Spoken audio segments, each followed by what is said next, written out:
Hi friends, welcome to my new video, and today is a topic which is a very important topic. It's related to a BPO. अक्सर candidate से ये question पूछा जाता है जब वो BPO में वॉक इन के लिए जाते हैं कि what do you understand by a BPO. BPO होता क्या है, what is the difference between BPO and a call centre, why BPO is growing. So I tell you the correct and the right answer. So सबसे पहले आपको ये समझना होगा कि बीपीओ होता क्या है।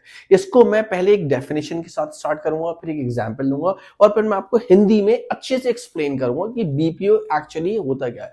So first, what is need to understand that what is a BPO? What is BPO stand for, or what is a BPO? What is the full form of a BPO? तो आप क्या बताओगे कि BPO is basically stand for a business process outsource, which refers to a practice or contracting out the specific process to a third party services provided. Basically, BPO companies focus on their core competencies just to reduce cost. The primary goal of a BPO is to allow a company to concentrate on the core business activities where the outsourced partners take care of the specific of the operational task. यानी कि जो BPO companies होती हैं वो outsource करती हैं other parties को just to reduce the cost. अब इसकी एग्जांपल कैसे होगी? Let's consider with one example with a large multinational company. Let's there is a large world multinational companies and they are specialized in manufacturing the electronic device और in any devices.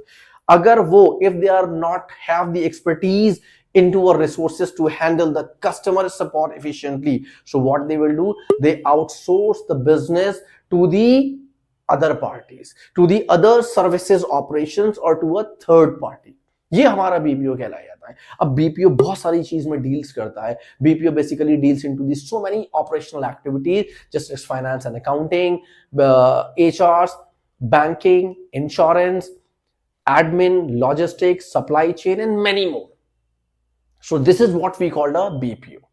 अब इसका क्या हो गया, BPO को और layman language में कैसे चलेंगे कि बीपीओ जब आउटसोर्स करता है किसी भी काम को एक थर्ड पार्टी को टू रिड्यूस कॉस्ट के लिए।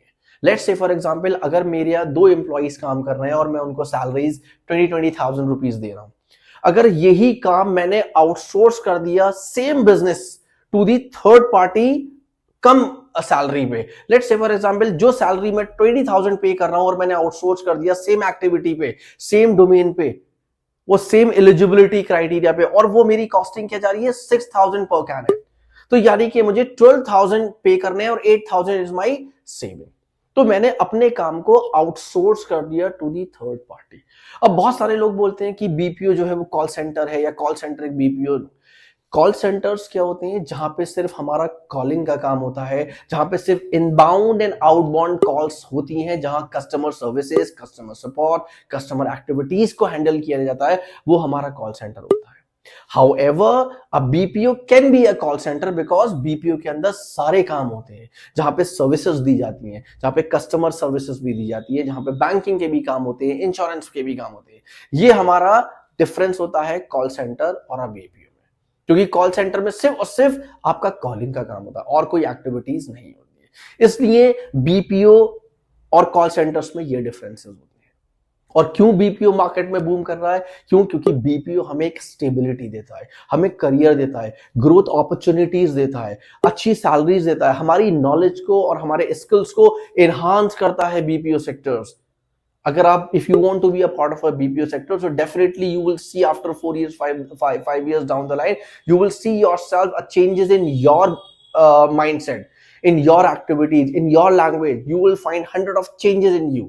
But again उसके लिए you have to prepare yourself for that. So आज का मेरा टॉपिक यही था। Definitely अगर आपको ये मेरी वीडियो पसंद आई, please do follow my channel over the Instagram and the YouTube. Thank you so much and have a nice day.